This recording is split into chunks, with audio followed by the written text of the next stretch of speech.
My name is Anna Koppar. I am director at TP Theatre in Sweden. In the next minutes, I will, together with two actors, introduce you on how to conduct an interview in decision making.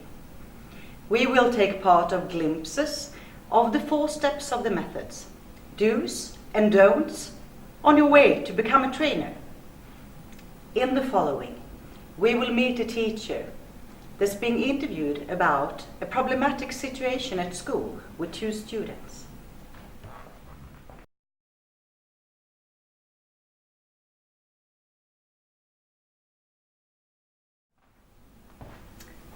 In this first narrative, the interviewer will ask for a description of a situation that the narrator has been a part of. Remember to, as an interviewer, keep a neutral but friendly attitude. Listen and take notes. And stop the narrative based on appropriate criteria, like that's it. And don't interrupt the narrator, judge or evaluate what's being said.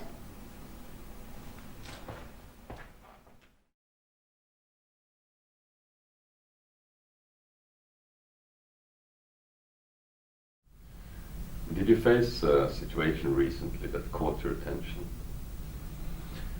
Do you mean like any kind of situation? A concrete situation where you, as a teacher, were involved and that you found questionable or problematic. Let me think. Well, there was this situation the other day. Would you like to tell me about it? Oh, yeah, sure. There was this situation between 2 students. There was a big quarrel in the classroom between these 2 students just as I was going to begin my class. And I took one of the students aside and tried to talk to him, but he didn't understand that what he did was wrong when he was making fun of the other student in the classroom. And I tried to talk some sense into him, but it was impossible. He didn't want to listen, and he left, shutting the door in my face.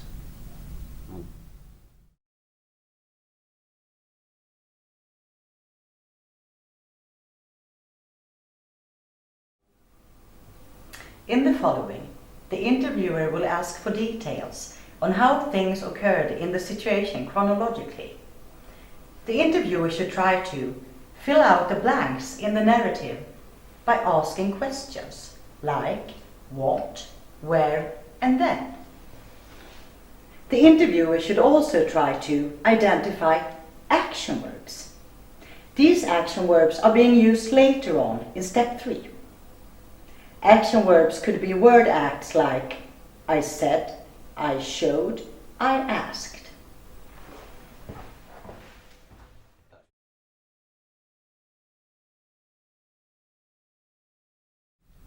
Let's look now at what happened again in some detail. You told me that you took the student aside. How did it happen? Well, I went up to him and I told him, stop this immediately. And what was his response?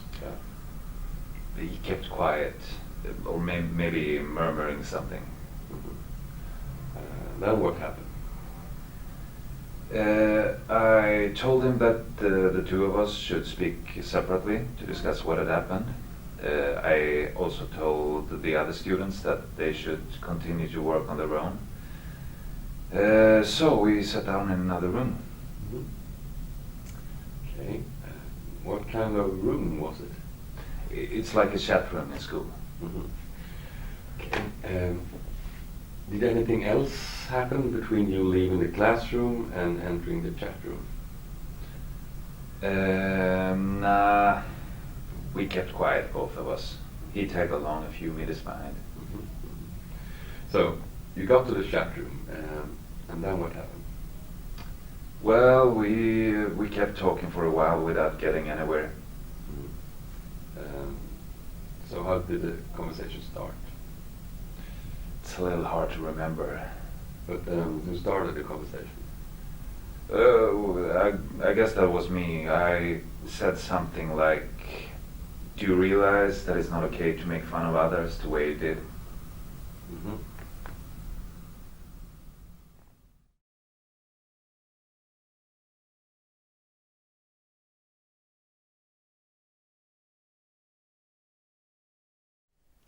Now that the interviewer, together with the teacher, has filled out all the blanks in the narrative, they will take a look at the decisions that the teacher took during the situation. They will look chronologically at if the decisions were decided or reacted, which form the decisions had, like advice, order, and so on, and also which effect the decisions had on all the elements in the situation. Finally, they will look at what strategy the teacher had while making all the decisions in the situation.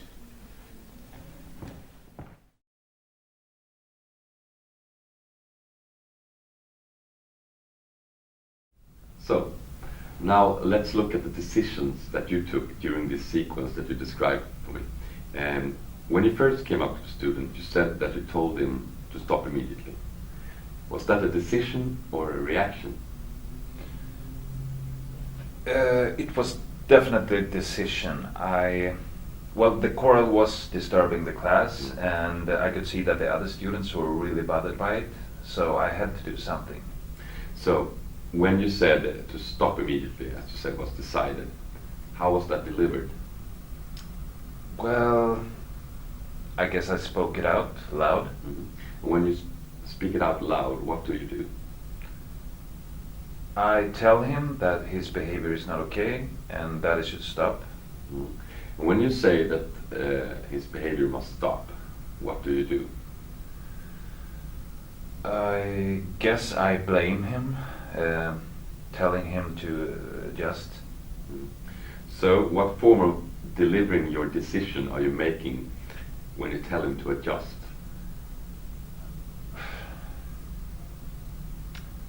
I guess I discipline him. So, when you do that, what does it open up to in the conversation, in the situation, sorry? Well, he's quiet, or what do you mean? And that's it, it goes quiet. And what is that?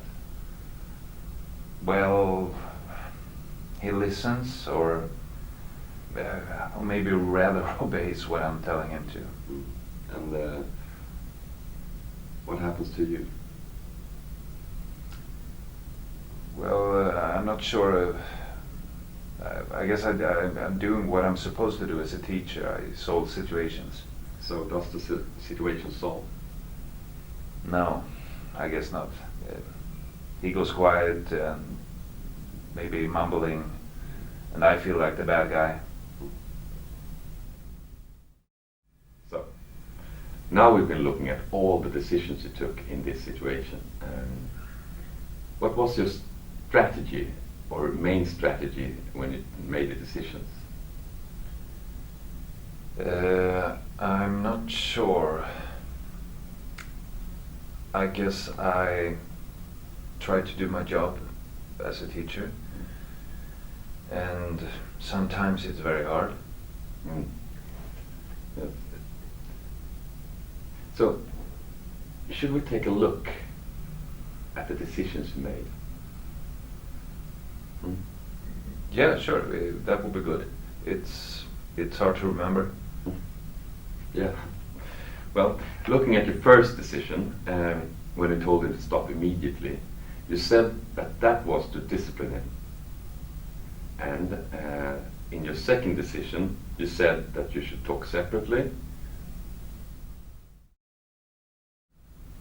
So, looking at the decisions, what strategy did you use? I guess I tried to be the teacher, but at the same time, I didn't like his behavior. So, yes. Did you in this situation call for social positions, beliefs or values, logic or reasoning, or the student's action potential? I guess not the last one. I guess the first or the second one, but I'm not clear what you mean.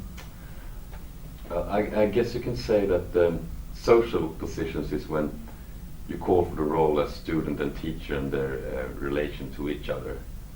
And beliefs or values is, it would be about evaluating behaviors as negative or positive. Okay, well, I did evaluate his behavior and I asked for a behavioral change, of course. And I also did this in my role as a teacher. But thinking what I mainly did was probably to refer to as my role as a teacher and him as a student. So, what was the result of the strategy in this situation? Well, not as I wanted. How would you wanted it to be? I wanted to solve it, to get the student to tell me what had happened. So did it? No, I didn't let him. Well, how come then this gap between your goal to solve the problem and the means you used? I should have done it differently. Now I just didn't listen.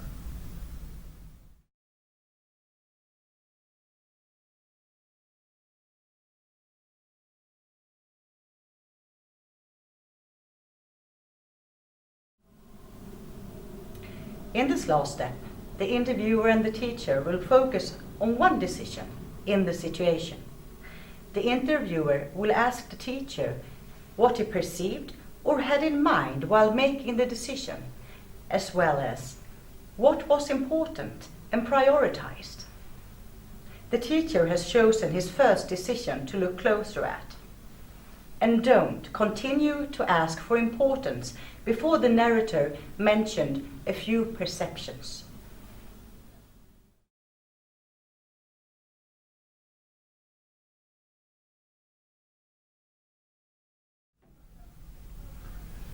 So, in this situation, when making the decision to tell the student to stop immediately, what did you see? Do you mean like concretely or like in the room? Let me specify. What perceptions did you take into account when making your decision, like all circumstances in this specific situation? Aha, okay. Well,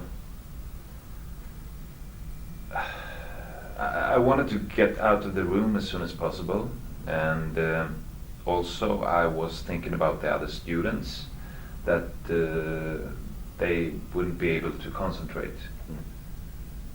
Did you perceive anything else in this specific moment? Well, honestly, I didn't want to make a fool of myself in front of the students. And yeah, of course, I was also thinking about that female students who had to put up with that boy's attitude. So, of all these perceptions that you just mentioned to me, which were the importance that you selected? Well, I did want to leave the situation as soon as possible, and it was embarrassing with me bursting out in front of everybody. Yeah.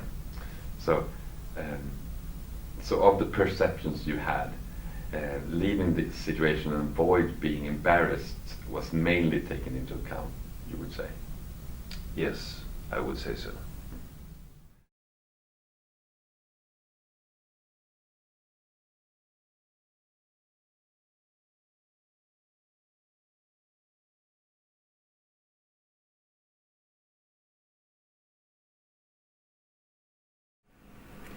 You have just been watching an introduction to the decision-making interview. Good luck on your way of becoming a trainer.